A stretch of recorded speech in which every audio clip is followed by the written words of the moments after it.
हमारे साथ पश्चिमी दिल्ली के सांसद हैं साहेब प्रवेश सिंह वर्मा जी, इनसे बातचीत करेंगे। सर, यहाँ पर आप लोग मेरा बूथ सबसे मजबूत जो महाजनसंपर्क अभियान जो आज प्रधानमंत्री नरेंद्र मोदी ने जो भोपाल में जिसका शुभारंभ किया, यहाँ पर भी सब लोग पहुँचे हैं उत्तम नगर में। तो इसे आप लोग जब बता रहे थे प्रधानमंत्री किस तरह से बूथ को मजबूत बनाएंगे, उन्होंने कहा कि संतुष्टिकरण की बात की उन्होंने, तुष्टिकरण की बजाय। लेकिन कांग्रेस जो ट्वीट कर रही है, कांग्रेस ट्वीट करके ये बता रही है कि हम मोहब्बत की दुकान खोल रहे हैं, नफरत की जो बात है उसको हम हटा रहे हैं। उस पर क्या कहेंगे? देखिए, राहुल गांधी के जितने भी पूर्वज रहे और वो जो इस देश के प्रधानमंत्री रहे, ऐसा कोई भी नहीं हुआ जिन्होंने हमारे देश के लोगों पर अत्याचार नहीं किया। हमारे राष्ट्रपिता महात्मा गांधी जी का जब हत्या हुई और उसके बाद में जवाहरलाल नेहरू जी के कहने पर, उनके इशारे पर हमारे महाराष्ट्र में वहाँ पे हजारों सिखों की, हजारों हिंदुओं की हत्या की गई। और जब हमारे साधु संतों ने इंदिरा गांधी के ज़माने में जब हमारे पार्लियामेंट के बाहर में और वो गौ हत्या के विरोध में एक वहाँ पे प्रदर्शन कर रहे थे, तो इंदिरा गांधी ने उनके ऊपर में गोलियां चलवाई। और 1984 में क्या हुआ हम सभी जानते हैं, कैसे सिखों का कत्लेआम हुआ। तो राहुल गांधी के जितने भी पूर्वज रहे हैं देश में, उन्होंने हमेशा हमारे देश के लोगों को मारने की बात करी है। और अगर मैं बात करूं 1975 में जो हमारे देश में इमरजेंसी लगी थी, और वो इमरजेंसी में कैसे हमारे देश के लाखों लोगों की नसबंदी हुई, कैसे हमारे लाखों लोगों को जेल में डाला गया और वहाँ पे उनको प्रताड़ित किया गया। तो ये जो बात करते हैं मोहब्बत की दुकान खोलने की, बहुत ही हास्यास्पद है। और हमको हंसी आती है कि अगर वो अपने केवल घर के केवल इतिहास को देख लें तो वो ऐसी बात कभी नहीं करेंगे।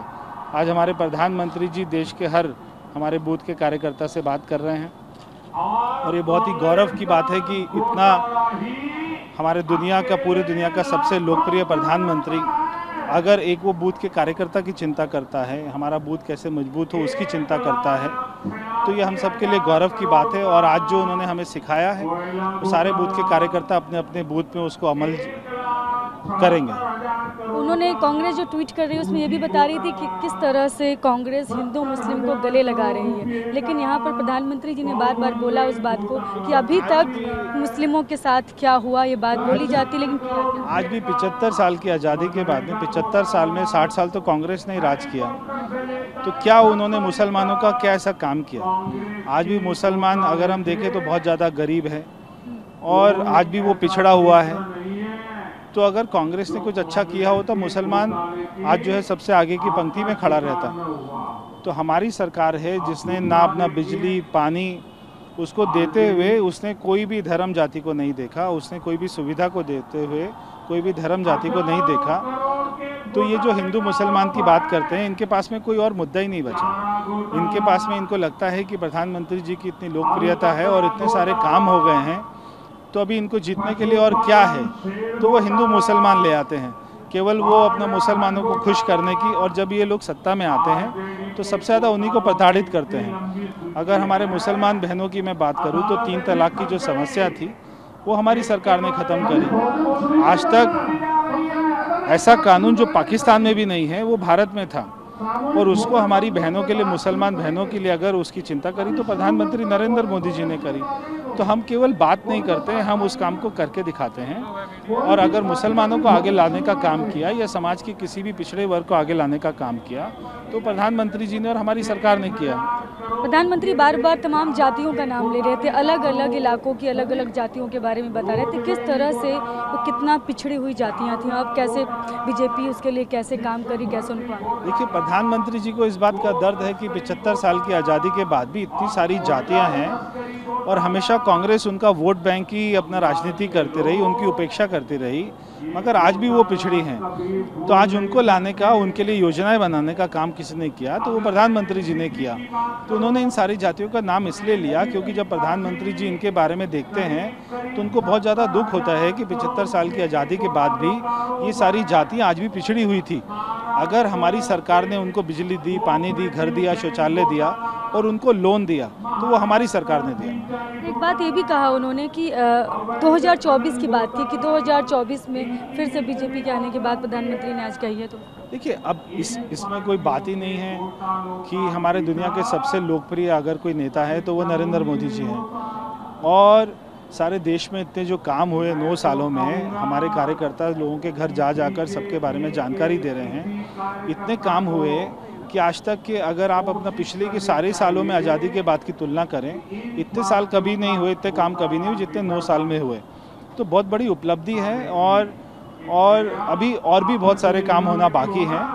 तो कोई इसमें कोई संदेह नहीं है कि 2024 हो या 2029 हो, मैं तो 29 की भी बात करता हूं कि नरेंद्र मोदी जी ही प्रधानमंत्री बनेंगे। बस एक अंतिम सवाल है, आप भी यहाँ पर बूथ के जो कार्यकर्ता हैं उनको संबोधित करेंगे? प्रधानमंत्री जिस तरह से वहाँ से लाइव सुन रहे हैं उनको यहाँ पर बैठकर कार्यकर्ता और जो नेता हैं, उसके बाद आप भी यहाँ पर क्या मीटिंग करेंगे, बातचीत करेंगे, कुछ रणनीति बनाएंगे? देखिए, हाँ, अभी आप देखेंगे हम सब मिलके कार्यकर्ताओं के साथ में भोजन करेंगे। एक हमारा टिफ़िन बैठक चलता है, सभी कार्यकर्ता अपने घर से भोजन लेके आते हैं और आपस में एक दूसरे के साथ में मिल बांट कर खाते हैं। इससे प्यार बढ़ता है, प्रेम बढ़ता है, परिवार के रूप में हम सभी के साथ में करते हैं। तो प्रधानमंत्री जी की जितनी भी योजनाएं हैं, अभी तो प्रधानमंत्री जी ने इतना समझाया, उसके बाद में मेरा बोलना तो कोई नहीं रहता है। और हमारे सारे कार्यकर्ताओं ने, सारे लाभार्थियों ने बहुत ही अच्छे से प्रधानमंत्री जी का सुना और अब उसके बाद में हम सब मिलकर भोज करेंगे। तो ये हैं पश्चिमी दिल्ली के सांसद हैं प्रवेश साहिब सिंह वर्मा। इन्होंने बताया किस तरह से बीजेपी कैसे आगे बढ़ रही है। उन्होंने कहा सिर्फ 2024 ही नहीं, उन्होंने 2029 तक की बात कर दी और इन्होंने कहा कि 2029 में भी बीजेपी ही आएगी। हम आपको दिखा रहे हैं किस तरह से यहाँ पर प्रधानमंत्री जो बूथ कार्यकर्ताओं को जो संबोधित कर रहे हैं भोपाल से, वो यहाँ पर बैठकर सभी उत्तम नगर में यहाँ सुन रहे हैं। हम आपको दिखाएंगे वो तस्वीर किस तरह से लाइव प्रधानमंत्री का जो उद्बोधन है वहाँ से भोपाल से, मेरा बूथ सबसे मजबूत जो उद्बोधन है वो यहाँ पर बैठकर जो बूथ कार्यकर्ता हैं वो सुन रहे हैं। ये उत्तम नगर में पश्चिमी दिल्ली के जो सांसद हैं वो प्रवेश साहिब सिंह वर्मा, उनके नेतृत्व में यहाँ पर तमाम जो बूथ कार्यकर्ता हैं वो यहाँ पर इकट्ठे हुए हैं और यहाँ पर प्रधानमंत्री का जो भाषण है वो सुन रहे हैं। किस तरह से वो बूथ पर कैसे बूथ को मजबूत करने की जो बातें बता रहे हैं कार्यकर्ता, उसको ध्यान से सुनने के साथ ही साथ यहाँ पर प्रधानमंत्री की बताए हुए रास्ते पर चलने का आह्वान भी कर रहे हैं। कैमरा पर्सन खुर्शीद के साथ में शालिनी वाजपेयी, TV9।